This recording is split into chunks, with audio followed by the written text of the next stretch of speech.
Okay, in this video we're going to look at how we can style our images and also get the text to wrap around the images. So what this is going to involve, it's going to involve me creating some classes which I can then apply to these images. So to create a class I just need to make sure that I'm working on my styles over here, and then I need to add my own classes, my own class selectors. Now classes start with a full stop as part of their name, and you can make up any name that you want, and it's a good idea to give them a name that relates to what you're trying to do. So I want some of these images to float on the left and some of them to be on the right hand side. So I'm just going to put dot left image, and you shouldn't have any spaces as well. You can use an underscore. So I'm going to start off with dot left image. So I'm going to choose that one there, and then I can go through and set up some properties for it. So one of the things that I want to do with this is, in terms of its layout, I want it to float left.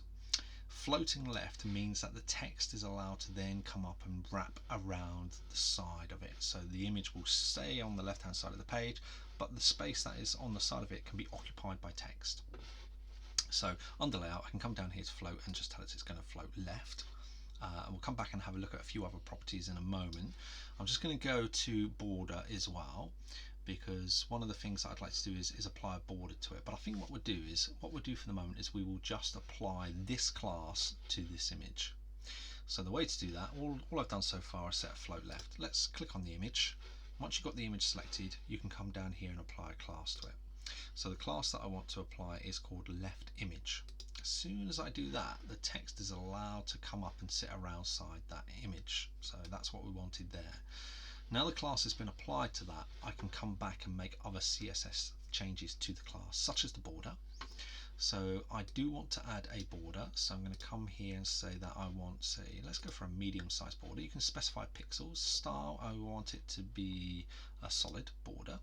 And in terms of the color, I want it to be that electric blue color that I'd selected for my text. So I'm just going to press off anywhere, and you'll see I've got this blue border around the outside of my image here. I'm also going to set border radius as well.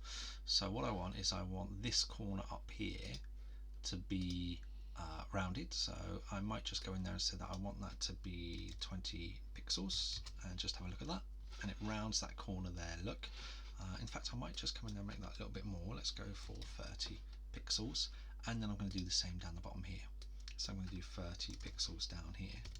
So it creates this kind of look where we have a 30 pixel radius here, 30 pixel radius, 0 here, 0 here, so they're both proper corners and not rounded off. If you wanted the same value across all of them, then you could just come here and click this to get the same value all the way round. So if I just click off anywhere, you can see that we've got that sort of rounded effect there. Now the other issue is that the text comes right up against the edge of those borders. So I also need to go back to layout and say there needs to be some kind of a margin around the outside of the image. So padding would be on the inside and would create a space between the image and the border.